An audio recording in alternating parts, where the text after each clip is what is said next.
નરોડામાં શંકાસ્પદ માંસ ભરેલી ટ્રક પકડાતા ભારે તોડફોડ, પોલીસે ગૌમાંસ ન હોવાની કરી સ્પષ્ટતા। અમદાવાદના નરોડા વિસ્તારમાં આવેલા નાના ચિલોડા પાસે મોડી રાત્રે શંકાસ્પદ માંસ ભરેલી એક ટ્રક ઝડપાતા ભારેલા અગ્નિ જેવી સ્થિતિ સર્જાઈ હતી। ટ્રકમાં ગૌમાંસ હોવાની આશંકાએ સ્થાનિક લોકોના ટોળા ઉમટી પડ્યા હતા અને વાતાવરણ તંગ બની ગયું હતું। ઉશ્કેરાયેલા ટોળાએ ટ્રકમાં મોટા પાયે તોડફોડ કરી અને વાહન ચાલક તથા તેના સહાયકને પકડી પાડી પોલીસને સોંપ્યા હતા। ઘટનાની ગંભીરતાને ધ્યાનમાં રાખી નરોડા સહિત આસપાસના 4 પોલીસ મથકનો કાફલો તાત્કાલિક ઘટના સ્થળે પહોંચી ગયો હતો અને પરિસ્થિતિ પર કાબુ મેળવ્યો હતો। પોલીસ વહીવટીતંત્ર દ્વારા હાથ ધરવામાં આવેલા પ્રાથમિક તપાસ અને માંસના નમૂનાઓના પરીક્ષણ બાદ એક મહત્વપૂર્ણ સ્પષ્ટતા કરવામાં આવી છે।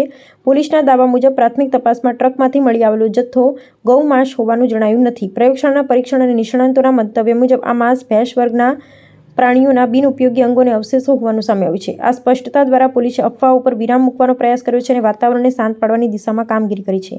હાલમાં પોલીસે આ મામલે કાયદેસરની કાર્યવાહી હાથ ધરી છે। શંકાના આધારે કાયદો હાથમાં લેનાર અને ટ્રકમાં તોડફોડ તેમજ ચાલક સાથે મારામારી કરનારા શખ્સ વિરુદ્ધ ગુનો નોંધી તજવીજ શરૂ કરવામાં આવી છે। ઉચ્ચ પોલીસ અધિકારીઓના જણાવ્યા અનુસાર કોઈપણ નાગરિકે અફવાઓ પર વિશ્વાસ ન કરવો જોઈએ અને શાંતિ જાળવી રાખવી જોઈએ। આગામી સમયમાં આ માંસનો જથ્થો ક્યાંથી આવ્યો હતો અને ક્યાં લઈ જવામાં આવતો હતો તે અંગે ઊંડાણપૂર્વક તપાસ કરવામાં આવશે, જેથી આ પ્રકારની ઘટનાઓનું પુનરાવર્તન અટકાવી શકાય।